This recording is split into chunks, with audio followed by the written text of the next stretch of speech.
Festival.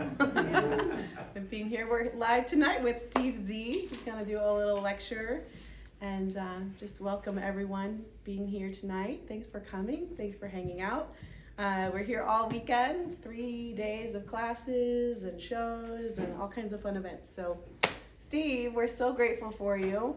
This is titled "What a Frog Can Teach Us About Tap Dancing." So we'll see where it goes.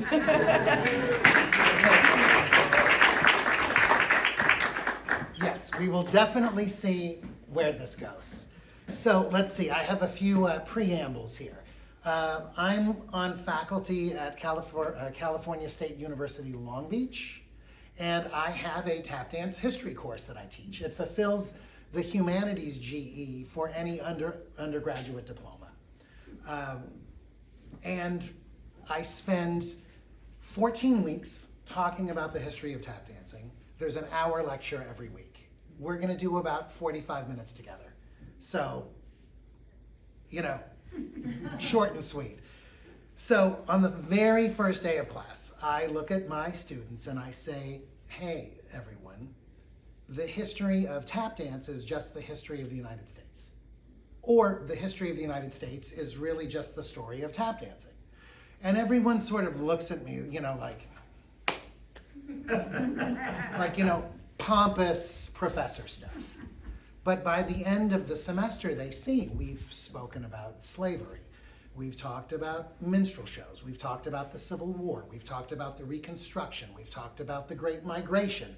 We've talked about the Harlem Renaissance. We've talked about civil rights and feminism. And in every one of those moments, there is a tap dance discussion to be had. So we're going to do some of that tonight. So let's see. For those of you who don't know, I know there are a lot of tap dancers in the room who know stuff about the history of tap dancing. I know there's some people in the room who maybe don't know much about the history of tap dancing. Tap dancing is from the United States. It's from North America. It's what happens when you get a bunch of people from Africa here with their characteristics of music and dance, and you get a bunch of people from Europe here with their characteristics of music and dance, and things blend. And one group borrows from another group, and everything blends together, and out pops American pop culture. So on the dance side of this discussion, out pops tap dancing, out pops Lindy Hop, the Charleston, the iconic dance of the 1920s, is simply a dance from an African tribe that through sort of an evolutionary process becomes the ultimate symbol of the 1920s. So Lindy Hop, popping, locking, breaking, hip hop, the twist, all that stuff comes from this combination, this collision and then blending of African and European here in North America. If you are a music fan, this spark has changed the world, huh? This blend of cultures is what gets us ragtime, which is what gets us jazz. Blues is a way of singing from West Africa. It's a call and response way of singing from West Africa that the slaves did on plantations. It got, chords, European chords put to it, and it becomes the blues that we know. Can you picture someone, picture the movie Deliverance or something, and someone sitting on a porch playing an acoustic guitar. This is blues, it's a little bit of a weird example, but the idea is it's acoustic and someone's playing on their porch somewhere. Some guy, I believe it was in Chicago, it might have even been B.B. King, says, I'm gonna plug my guitar in and play my blues with an electric guitar. And that is simply the birth of rock and roll. And once you have jazz and rock and roll, you get everything else that has come from our country, right? You get R&B, and you get rockabilly and country, and you get disco and punk rock and heavy metal and Everything you can imagine comes from that spark. So this is a crucial event that happens, this collision of cultures. So are we good on that sort of basic thing? I'm sure a lot of us know that already. And here's a very brief history of tap dancing. There's a blending of cultures. Somewhere around 1840, tap dancing emerges, and it becomes the most important pop culture dance in the United States for the next 100 and something years. It's what you're gonna see when you see dance in a minstrel show. It's what you're gonna see when you see dance in a vaudeville show. It's the dance you're gonna see on Broadway. It's the kind of dance you're gonna see in Hollywood musicals. It's in nightclubs. It travels with big bands. Count Basie, Duke Ellington, they always traveled with a singer and tap dancers. It was everywhere, it was everywhere, it was everywhere until it wasn't. It bottoms out, it goes away in the late 1950s. Late 1970s, there's a resurgence. We know about Gregory Hines. We know about Lynn Dally, Brenda Buffalino, Linda Sol Ellison, Camden Richmond, Heather Cornell, and there are others. Not to be rude, I know I'm leaving some people out, but we have this resurgence of tap dancing that leads us to today. And that is my brief history of tap dancing. So now we know why we have tap dancing and why we have jazz music, if you're a music fan. And we know a little bit about the history of tap dancing. So we should look at this little frog dancing, and then let's get into it. So here we go.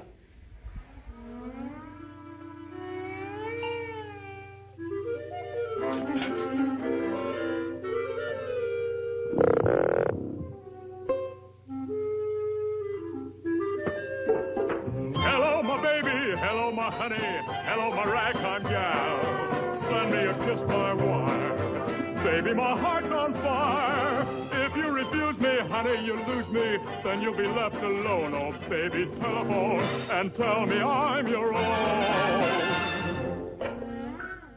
What did you see? A little frog, little ribbit. There's a little frog. I definitely see a little frog.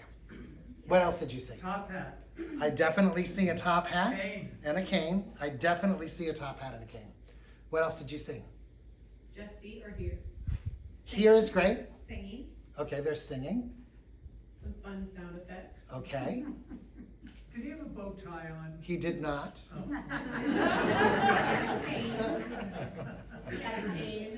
Yeah, there's a cane. An uninterested man walking. Okay. Okay. I see lots of stuff in this. I literally see over 300 years of history in this. So let's start. To begin with, there is a frog. And it's really not a coincidence that it's a frog and not a human being. Well, it's cute, it's a goofy cartoon, so it's a frog. But one of the characteristics of African dance is animal imagery. And it comes to the United States with the Africans who are brought here. And it becomes a part of American pop culture. So we have this idea of animal imagery. Think about this for a minute. Think about the foxtrot, the turkey trot, the funky chicken, the monkey, the pony. You know the pony? Right, so someone said, you know what? I'm gonna make a dance. Oh, I got a great idea. I'm gonna make a dance. I'm gonna sort of move around like a little horse, and I'm gonna call it a pony. And they think they're a genius, right?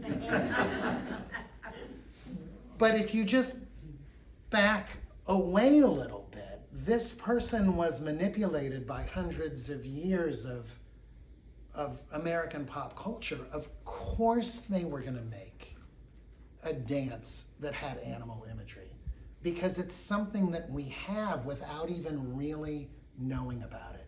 Think of all the singing and dancing animals we have. Think of like Miss Piggy. Think of Kermit the Frog. Think of all of the cartoon characters we have, all the Disney characters that are animals singing and dancing. This, you can look at it as, oh, isn't that cute? They made a cute animated frog who sings and dances. But there's something deeper going on here. This is a characteristic of African dance that made its way into American pop culture. So that's the significance of the frog. Can we watch it again?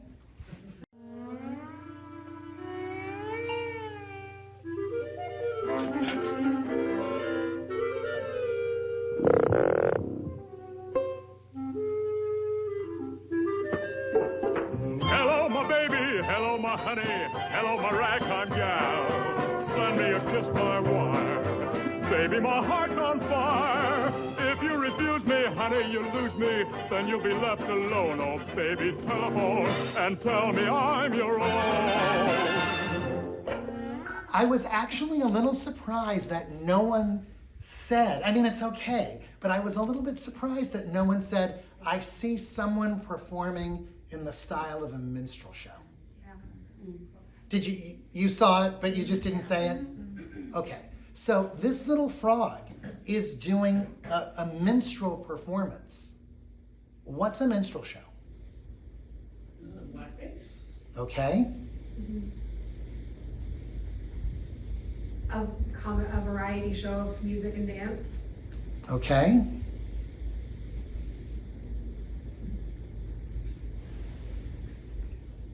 Okay, so minstrel shows. There were white performers who would paint their face dark and go out on stage and, imitate plantation slaves. It was happening as early as really like the 1820s. Along comes a guy named Daddy Rice. Have you heard the name? No? Daddy Rice. He was famous. He was so famous. He was a headliner all across the United States. He played Europe. He was very, very famous. By the 1830s, he's like a household name. As an entertainer, he was quite well known, and he claims to have witnessed a black man working at a stable who was disabled. He claims to have noticed this man working and singing and dancing while he worked. He claims to have taken the movement and the song of the guy and bought his clothes to make his act authentic. And Daddy Rice becomes the prototype of the minstrel performers that are soon about to take America by storm. By the 1830s, Daddy Rice is touring all over the place, and he's performing in blackface. And he's doing, what he would say is an imitation of plantation slaves. It's broad comedy, it's singing and dancing. Obviously, it's wildly racist and filled with negative stereotypes, of course. Interesting, strange fact, Daddy Rice named his character that he created, this black stable worker character that he created who sang and danced. He gave this character a name, and the name of that character was Jim Crow. And somewhere over time, the name of that character got associated with the laws of segregation in the United States. But it's simply the name of a character invented by this guy who was the prototype of minstrelsy. Minstrel shows, so Daddy Rice is already famous doing this stuff in the 1830s. By the time we get to the 1840s, minstrel shows are the breakout entertainment in the United States of America. They're everywhere, huh? There are minstrel companies everywhere. At the beginning, it's all white men. They paint their faces dark. They go out on stage. They have stock characters. It is a variety show. There's singing, there's dancing, there's comedy. There's all sorts of negative stereotypes. This is kind of like a lot of the foundation of negative race relations in the United States. Stuff that comes from these minstrel shows. Minstrel shows, again, were everywhere. Women were not in them.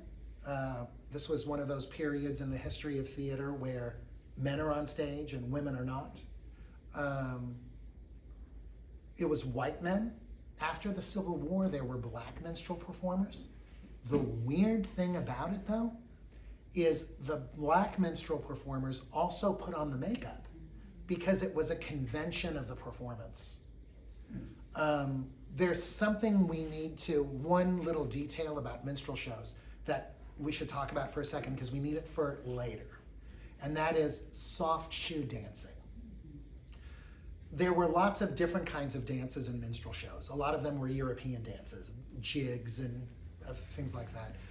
But there was soft shoe dancing. And soft shoe dancing was you are a tap dancer who incorporates balletic type movements in your dancing. So you're elegant and graceful and smooth. This is going to morph into something else that we'll talk about later. But that's a little something about minstrel shows. Does anyone want to stay on minstrel shows for a second? Do you have a question about anything? I think we're good. Okay. There's something else that I see in here. I would get up and dance to demonstrate some stuff, but help, I'm trapped. Help, I'm trapped on a screen. That frog is really doing a cakewalk. It's a strut, high-stepping subset of cakewalk, okay? What's a cakewalk? Don't be shy. It's a dance contest, and the prize is a cake. Here we go. Okay, so this is, there's so much going on here. I mean, this cartoon, we're gonna have to talk about Chuck Jones, the animator, a little bit at the end, because either this guy was the luckiest person in the world, or he is unbelievably clever. Okay, so a cakewalk. Cakewalk emerges somewhere around the 1840s, maybe, more or less, ballpark. Plantation slaves invented dance to mock plantation owners, and they strut around. If I could get up and dance, I could show you how the cakewalk becomes flea hops, which become trenches. But I can do it, later. But anyway, so they strut around, and it's very pompous, and the plantation owners, of course, didn't know they were being mocked. They thought it was fantastic. Oh my God. They wanted to do it too. So they started doing it. Now everyone's doing the cakewalk, and it's a craze across the United States of America. On plantations, there would be contests, and whoever did the cakewalk the best would win a cake, thereby giving us all of our cake expressions in the United States. Like when one of my students in my class turns to someone and goes, I hear them talking, and they go, how was the test for you? Piece of cake. How was the test? Cakewalk. Was it hard? Cake. They have no idea that they're really referencing a dance that was made by plantation slaves to mock plantation owners. And that is what this little frog is doing. He's doing pieces of cakewalk that include strut and high stepping. If you're a Berry Brothers fan, one of them is really good at the strut and does it all the time. They do a dance with Lena Horne called the Sping or something like that. And one of them is doing all of this high kicking, high stepping stuff. John Bubbles had some of it in his dancing. So this is the cakewalk. So let's watch this one more time, Todd.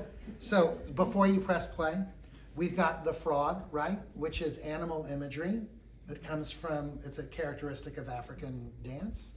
We have the idea of a minstrel show, and we have cakewalk and strut. So here we go, let's watch again.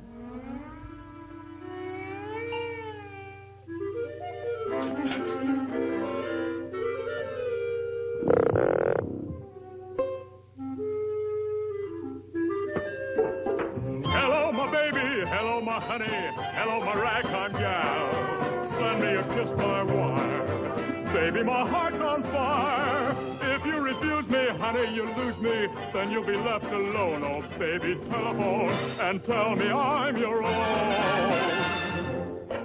Okay, so, Top Hat and Cane. Class act. Okay, so again, if we've heard the term because it enters the American vernacular. You know, someone does something, you know, tacky, and you go, oh, you're a real class act. But class act was a thing. And what happens is you have this soft shoe dancing from minstrel shows, this tap dancing blended with, you know, smooth, elegant movement. You dress nice. You don't break a sweat. You're smooth and cool. George Primrose was seen as a white guy, was seen as the premier soft shoe dancer in minstrel shows. Over the years, that morphs into what's called a class act. And this is when you come out on stage. Originally, a class act was more than one person, not a solo act. So you have multiple dancers on stage. Typically for a class act, their costumes were impeccably tailored. They were polished and sophisticated. They were smooth and elegant. And they danced, this is an interesting thing, with precision.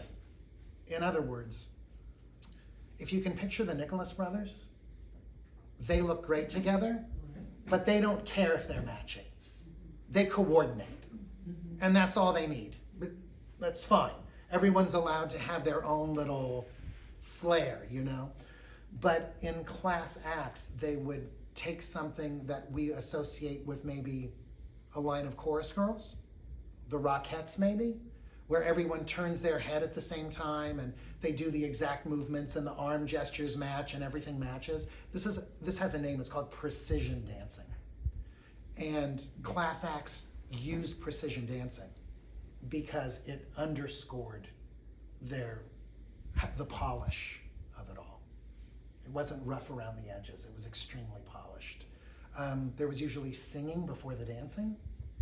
There's a great clip of Coles and Atkins from the Apollo Theater, and they come out, they're wearing matching suits, they look like $1 million, they sing a song, all of the hand gestures that they're doing, all of the head movements while they sing, all identical, and then they dance totally identically. It's a great example of a class act using this precision way of moving. Okay, so let's talk about this for a minute. Well, eventually class acts can just become anyone who's sophisticated. Like we look at Fred Astaire and we go, you're a class act. But really, the original definition is a team of dancers. But in any event, it's okay, it morphed. So for someone like Fred Astaire to be a class act, that's one thing. They just say, okay, I'm gonna wear white tie and tails, and I'm gonna drink martinis, and I'm gonna sit in beautiful Art Deco scenery, and and I'm a class act.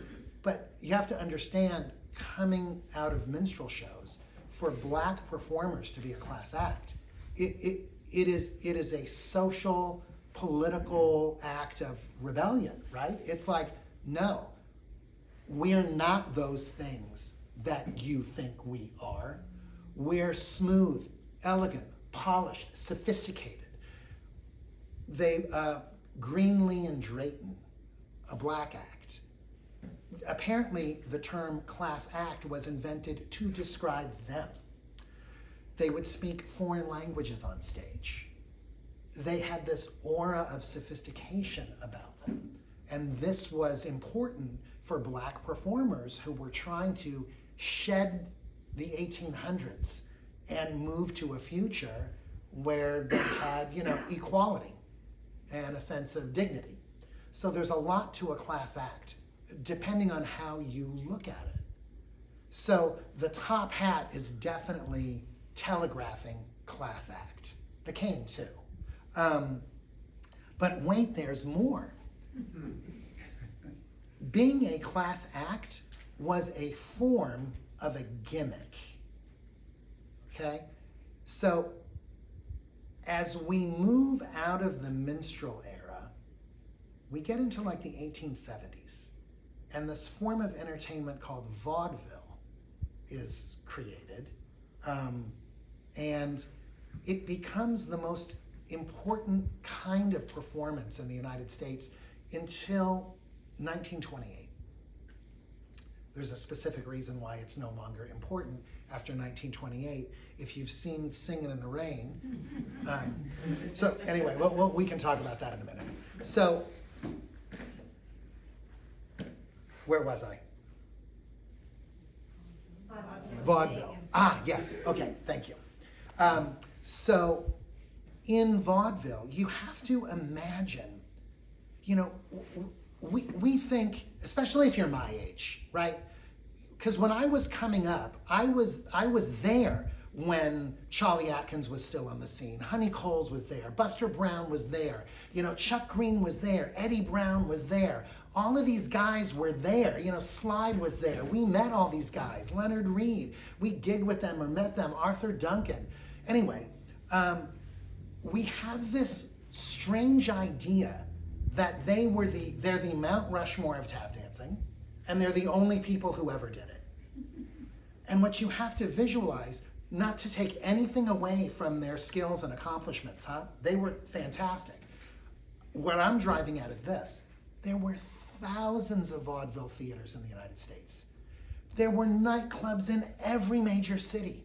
There were big bands traveling everywhere. There were thousands and thousands of tap dancers in the United States. A lot of them did not have the good fortune to still be alive when the resurgence of tap dancing came. So this leads me to this. Tap dancers needed a gimmick to stand out from the crowd. You needed something that was uniquely yours. So, should we hire those guys? No, hire the guys that wear the, flashy suits. Should we hire them? No. Hire the guys that have one leg. There were teams of one-legged tap dancers. There was one team I read that their publicity was something like each guy in the duo was missing a leg. They were missing the other leg from the other guy, and they wore the same shoe size. So they would buy one pair of shoes, and that was like part of their publicity material or something. Anyway, so you needed a gimmick, something that made you stand apart from everyone else. And although a top hat and a cane is a cliche today, there was a time early on when it could have been a gimmick that set you apart from everybody else, right? Do we hire the guys who do the flips and the splits? No, hire that top hat and cane guys, right? So we have a class act. We have a class act that's also serving as a gimmick. Does that make sense? So I try to get my students to understand that things don't necessarily go away. They just become their new thing, right? Like, for example, vaudeville was a variety show, right? Not a scripted show with a plot and characters, You would buy your ticket, you'd sit in your seat, and, a dancer would come out and they would leave, and then a singer would come out, and then a magician would come out, very nice. And then a dog act would come out, and it was just, one act after another. Okay, well, that's what vaudeville was. But that's what Ed Sullivan was, right? You guys, that's what America's Got Talent is. It's just the new version of a vaudeville show. It's one act, one unrelated act after another. Although we, of course, had to ruin it by adding judges and opinions and cash prizes, right? We had to take our vaudeville, which was just entertainment, and of course we had to commoditize it, right? But, okay, so let's talk about gimmicks for a minute. So there were lots of popular gimmicks. You could be a child act, that was a gimmick. You know, Fred Astaire and his sister Adele were a child act in vaudeville. They were vaudeville stars as children. She was seen as the talented one, and he was seen as the no-talent little brother. It wasn't until she left the act and he went to Hollywood that he became the Fred Astaire that we know. He was in her shadow for most of their performing career. And that's in vaudeville and on Broadway and touring internationally. She was the star. He was the schlepper little brother. So, okay, kid act, a brother act. That was the Nicholas brothers. But then you have to think about this, you know. Okay, we have the Jonas Brothers today, right? Right? Okay, they even let the one who can't sing in the band, right?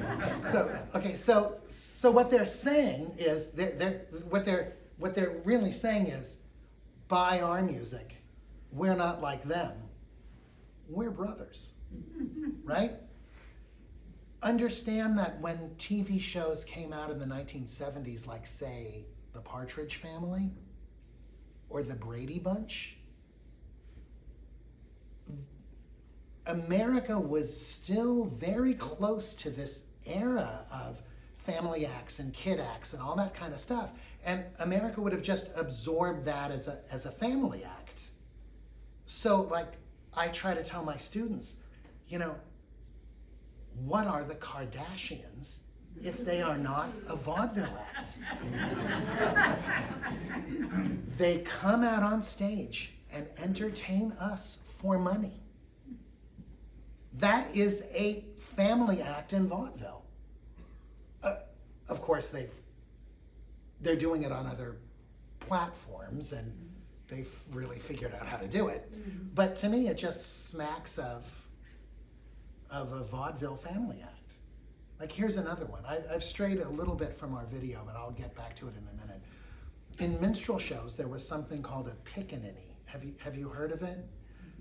Bill Robinson, I believe, started as a pickaninny. It's a small black child who sings and dances on stage, you know, to entertain the public.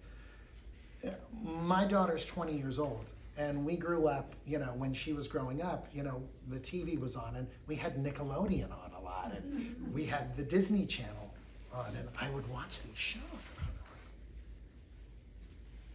Why do they call it Nick Jr.? They should call it the Pickaninny Channel. Because in my mind, we've just morphed what a pickaninny is. Now it's any kid at all, right? Any kid from any background, any gender, any background, anything, singing and dancing and being cute on stage for our entertainment. In other words, it didn't die. It morphed into its next state of being. Okay, so let's watch one more time. Okay, so we have the frog. This is animal imagery that comes to us from African dance. We have a minstrel performance. We have cakewalk and strut. We have the idea of a class act, and we have the idea of a gimmick. So let's watch.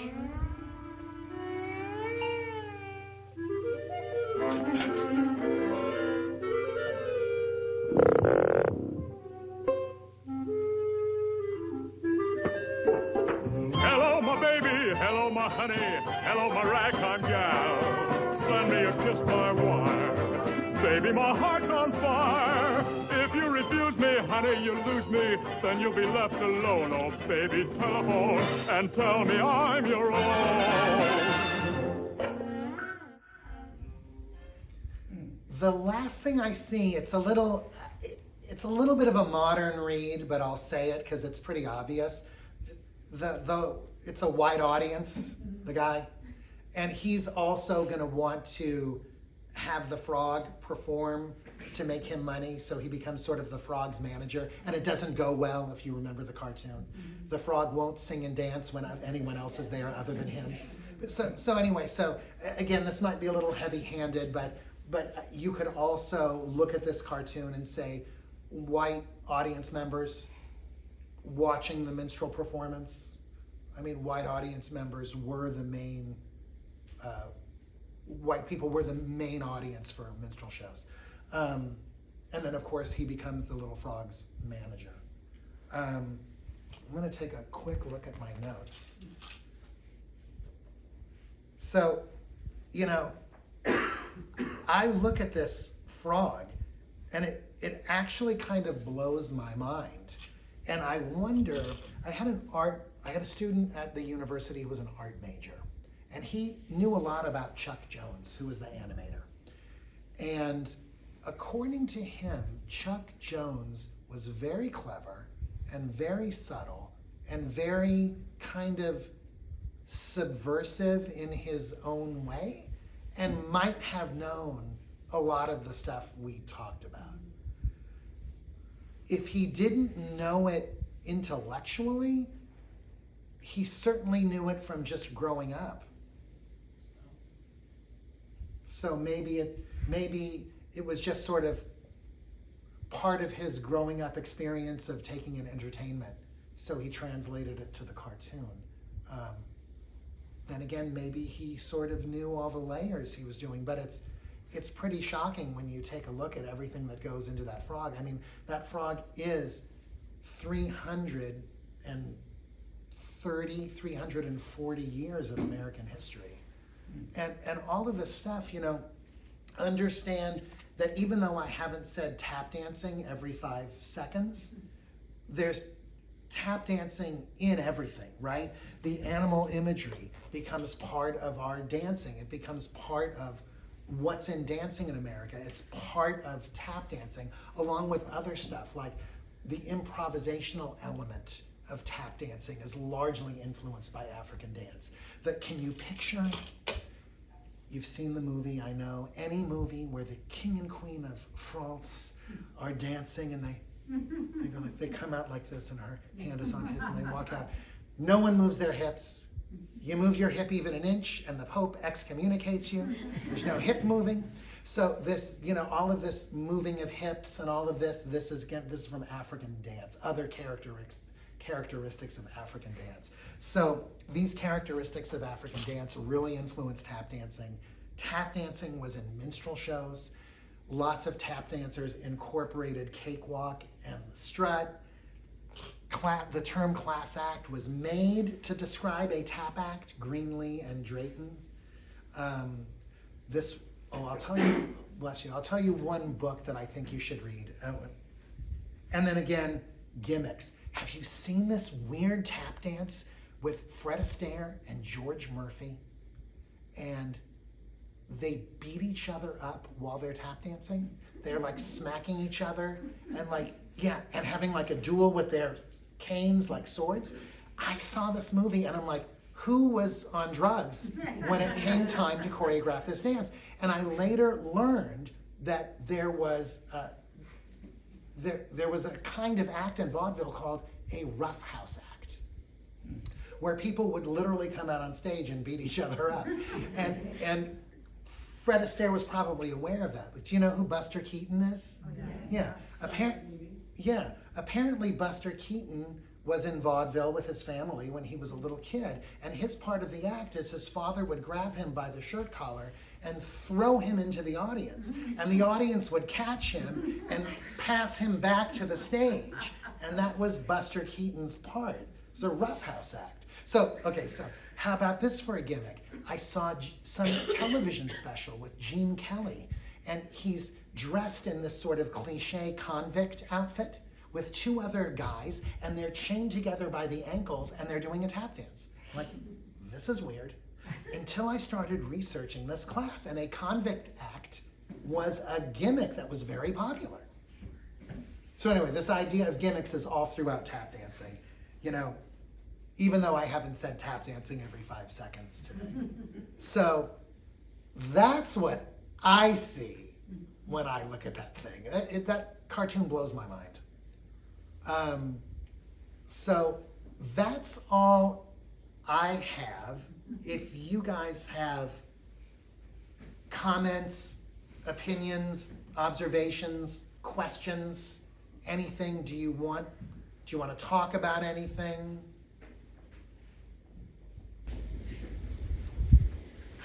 Something that stood out to me that hadn't before after hearing you talk, or partway through your talk with the cartoon, is when the frog emerges, it's almost like it pop, look around and make sure everything is safe. Yeah, can escape. Yeah, and I hadn't pulled that out of it before, so I thought it was kind of possibly another nuance. It's poetic, but you could read that into it, huh? Yeah, given everything else that was in alignment here. Yeah. It's very interesting. Yeah. May I ask, was there some new stuff in here for those of us that know some about the history of tap? My students, the ones who come to class and stay awake. Actually really enjoy the class. I tell them at the beginning that if you're bored, it's because you're boring, because I'm not bored. And I believe it.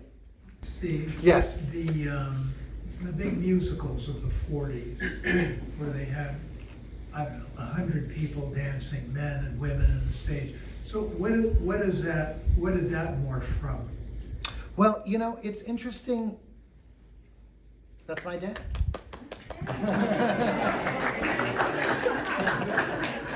Okay, so this is this idea of a chorus. Like, it's a musical theater. Think of a Broadway show that has leads and a chorus. So we have the spectacle of the backup dancers. This is really what that is. But there's something else we can talk about that doesn't have anything to do with this that I love. So tap dance, is that sort of? Yeah, okay. So when tap dancing sort of disappears for several really fascinating reasons in the late 1950s, all of these tap dancers, they needed something to do. And most of them had to give up tap dancing. They drove cabs, they did whatever they needed to do. One guy, Charlie Atkins, went to Motown. And Charlie is the guy who invented all of this stuff. He choreographed the Pips. He choreographed Diana Ross and the Supremes. He choreographed Aretha Franklin's backup dancers. So this tap dancer who was looking for work when tap bottomed out ends up in Motown, and he was responsible for nurturing that talent. He taught them how to dress, he taught them how to act, he taught them how to be polite, he taught them how to be, how to be mature, he mentored them, and he staged their numbers. He's got apparently there's, I haven't seen it, but the Smithsonian has an exhibit talking about him and this. So, but now you have to think, okay, Charlie choreographs the three guys, or the five guys, the Drifters or the Temptations or whoever, choreographs all this stuff to make it a slick act. Somewhere along the way, I guess they don't need the backup dancers to sing anymore. We're not choreographing the singers. We don't need them to sing. We just want the dancers. And extrapolate that out a couple of decades, and now you get all of the backup dancers behind Michael Jackson, behind Beyonce, behind Lady Gaga, behind Taylor Swift. Then you could draw a direct line from Charlie Atkins staging Motown backup singers to the massive horde of backup dancers that you see when you see a concert today. There really was a time when tap dancing was so important. It had sort of influence in a way. Bill Robinson dancing with Shirley Temple, that was a barrier breaker. You know, Buck and Bubbles were the first black act to play Radio City Music Hall. There are all sorts of milestones that come through tap dancing that we don't have today because tap dancing isn't in that position anymore. You know? So, well, that was a sort of a downer way to end. So, does anyone have a comment, question, observation, anything? Yes, please. You were going to mention a book? Oh, yes. Okay. The book that I use, I love it. It is so boring. It is the answer to an insomniac's prayer. You read 3 sentences and you're like, it's Marshall Stern's book, The History of Vernacular Dance in America, I believe is what it's called. And it's spectacular because it's just the facts, man, right? He has no agenda. He's presenting his research, he's drawing conclusions, and the conclusion he draws for you at the end as a dry, like he refers to like pelvic movement, the pelvic movement. And it's like, oh my God. Okay, so the conclusion he draws is, yes, it's the blend of African and European in the United States that gives us all of these things, but the more important piece of that pie is the African influence, right? So I like this book because it's so neutral. The other books, not to be controversial, the other more modern books about tap dancing that I've read, they're good, they're easier to read, they're filled with lots of information, but I feel that they all have an agenda. I feel that they're all trying, they're presenting facts in a way to lead you to a conclusion that is the conclusion they want you to have, as opposed to Marshall Stern's just saying, I have now presented the evidence to you and you can see all of the things I have done based on my analysis of the pelvic movement of the Congo region. When it, it's like, right, right. But there's no agenda other than the presentation of factual information, the way he presents it. So not that you shouldn't read any of the other books that are out there because they're easy to read and there is good information in them. I just feel that they're a little bit Biased? I do. I feel they're a little bit biased. I mean, I guess everyone has a bias, right? You can't be bias free, but I really feel it when I read, some of these other more modern books. So that's the one I would recommend, the Marshall Stern's book. They will never turn that book into a movie. So you mentioned like the through line, of course, from minstrel shows all the way up to Beyonce's dancers, right? But with like the resurgence of tap kind of in the 70s and the 80s, do you feel like there are still threads, like specific threads, like cakewalks, or high stepping or flash dance that we still see in tap today? Or do you feel like that's very much just the era up into the 40s? Okay, so the question was, are there some of these old fashioned things that we talked about tonight in tap dancing today? And I would have to think about it a little bit more, but my gut reaction is to simply say no. And here's why I can do it really fast. In the late 1970s, 2 things happened. Gregory Hines became a superstar. And Gregory Hines he really loved being a tap dancer. And he talked about it all the time. And it was good for tap dancing because tap dancing hadn't been around in 20 or so years. An entire generation, in essence, had grown up without it. Now, all of a sudden, there's this hip guy talking about tap dancing. And he did a real service for tap dancing because he not only made it visible, in the way only a celebrity could make something visible, but He updated it. You know, people they saw Gregory Hines tap dancing in 1981, and they were like, oh my God, you mean you don't have to wear a tuxedo and dance to jazz music? You can wear hip modern clothes and have an earring, and you can like dance to R&B and funk? Now we go, okay, you can dance to R&B and funk. But back then people were like, you can really dance to R&B and funk? So here's Gregory Hines making tap visible, but updating it. It looked like his generation when he did it. It wasn't anachronistic, right? So he's moving us farther away from that past. The other thing that happens, the other side of the resurgence, is this small group of women. They're all modern dancers. They all decide to look into this tap thing. They had tapped a little bit when they were growing up at their dance studio education. Let's use Lynn Dally from the Jazz Tap Ensemble as just one example.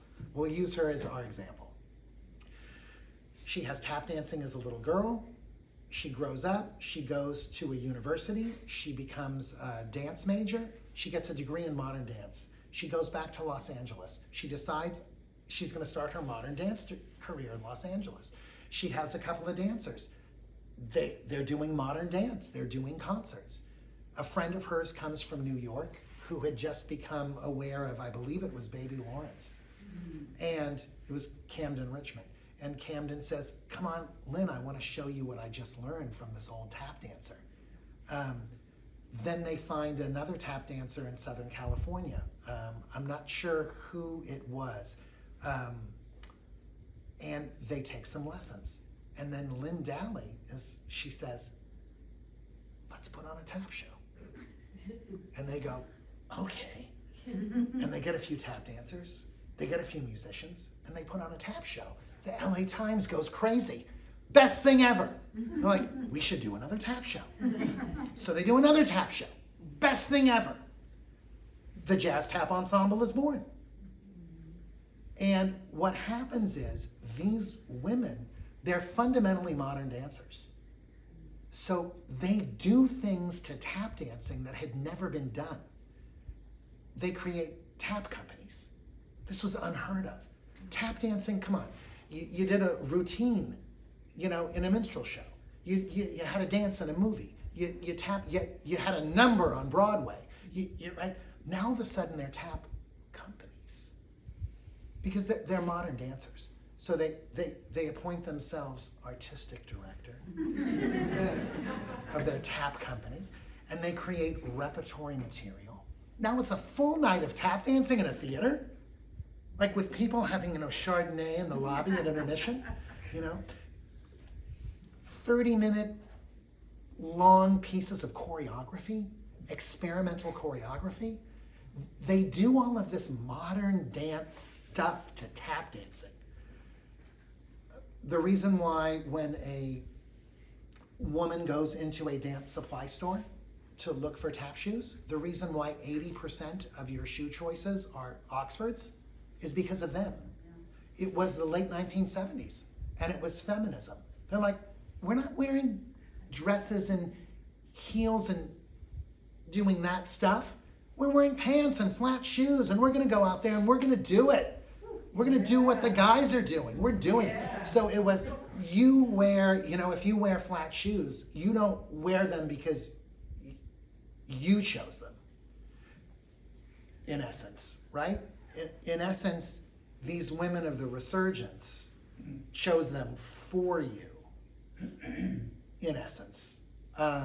So for all of these reasons, Gregory Hines updating it to not feel like the past.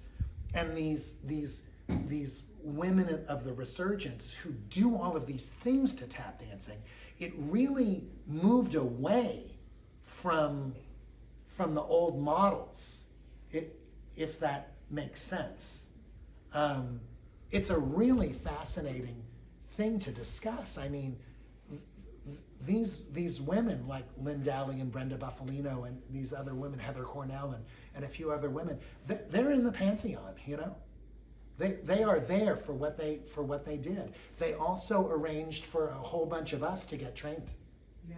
Right?